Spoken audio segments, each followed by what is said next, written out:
our fight, a lot of people were saying could have been the main event of 300. You know what I mean? So it's insane, you know? 100%. And the crazy thing is there was 2 insane fights after your fight. Your fight was so good that 2 insane world title fights afterwards had to happen after, yeah. And still, people are talking about your fight. And I felt so bad for the girls because I was watching that fight in the back after doing my media, and it was such a crazy fight, brother. Amazing fight. But I think so. People was just they just had an adrenaline dump because of what happened in the last fight. Did. You know, I lost my voice. Bro, I lost my voice. I really did. I've never lost my voice ever in a UFC fight. Yeah, but when you dropped him, it's the first time I ever stood up. I couldn't sit down. I was standing up. I was just like, oh! I saw you stand up. That's the first time I see it. Was just, what? Dana had the greatest quote in the post-fight press conference. He said, I sell holy shit moments. When people ask me, what do I do for a living? Look at this. I couldn't even sit down. I had to get up. I had to hold on to those guys. I'm holding on to them. That's awesome. It's funny when they started putting cameras on us because we've been doing that forever. Like DC and I go crazy. We hug each other. We go nuts. Yeah. When something crazy happens, it's like, what? What? I'm glad they did because to see fans and reactions to the fight is cool, but they're fans. But then when you see like our peers and guys like you and my fight and other fighters and commentators of the sport that you've been around forever, so to see you do that that brings a humongous ass smile to my face. Like holy shit, I just made Joe Rogan stand the hell out, you know. So I say to this day, and I do it based on my reaction. Obviously, this is personal. I say it's the greatest knockout of all time. The reason why I say it's the greatest knockout of all time was because everybody thought that Justin was going to be overpowering you. He was a bigger guy. He had just knocked out Dustin Poirier. You had lost the last fight to Volkanovski. You hadn't been in title contention since then. You had a bunch of great wins, but here you're going to fight this bigger guy, and all these people were writing you off. All these people were saying that it did. And you're tuning him up. And you did have to overcome getting knocked down. And you did have adversity. You had to deal with that leg. And then for you to stand, winning 4 rounds to 1 in the middle of the octagon and point at the ground with 10 seconds left. And then to knock him out with 1 second left. The way I reacted, the way I jumped up, I've never done that before. Even when Leon Edwards knocked out Usman, that was another crazy one. Yeah, that was Before crazy. that, I would have said that was the greatest knockout of all time because he was down. Yeah. He was down 4 rounds, and John Anik just had the perfect call. He said, that is not the cloth from which he is cut. And we then were talking boom, about yeah. And then boom, he lands his head yeah, kick like it's a movie. Yeah.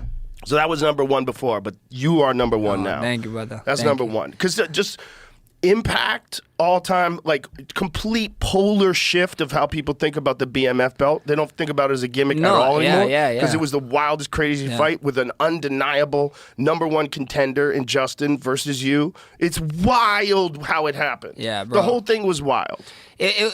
I mean, you're only as good as your last fight, right? That's what it is. This sport, I like to tell everybody, you know, this is not like basketball. This is not like baseball or like hockey where you can just shit the bed on a Tuesday and then you come back out on a Friday and then you're just the man of the world again. You know, like you shit like this stuff happen.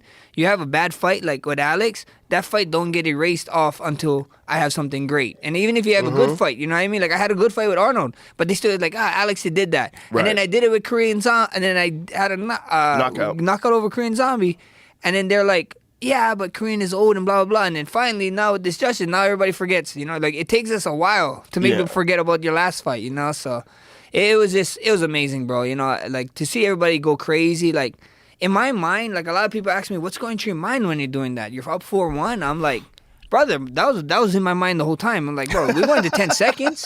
I was like, I remember it being a minute. I remember my coach yelling, a minute, Max, stay clean.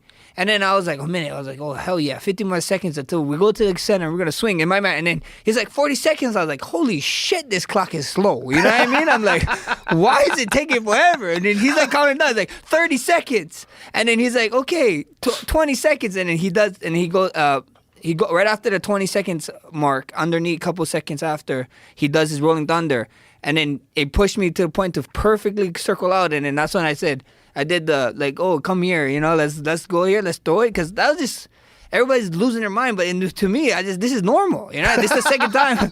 This is the second time I did it, you know. Yeah. Of course, the second time I'm doing it, I heard you guys say, the first time was with Ricardo, but this ain't no Justin Gaethje, you know. Right. But You know, why not? Why not? If he was going to put me out, then so be it. You know, I live by the sword. Well, it was a wild ending to the fight. There's a Rolling Thunder. Damn, that was a nice Rolling Thunder, too. That was nice. It was close.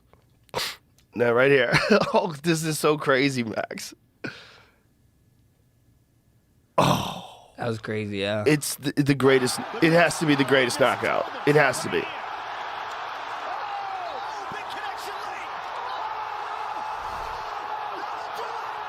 And then you flexing, walking around. Come on, man. Bro, That's the greatest knockout of all time. They got the sickest picture of me, bro. They have the sickest picture of me of when I'm flexing and I'm over. I love Justin, bro. I freaking love the man, but they have like the Muhammad Ali picture. Yeah. Yeah, they got a moment of me like that. So I got a painting for you. I told you I got a Ross Baines. He's an amazing artist. He made an incredible painting, and it's on the way. I had someone go back to my house, go grab it. Sick. It's on the way. Sick. But yeah, that was a wild moment, man. It just complete shift of what people care about in upcoming fights. Like, you are the fucking man now. Like whatever next pay-per-view you're in, holy shit, that's gonna be big.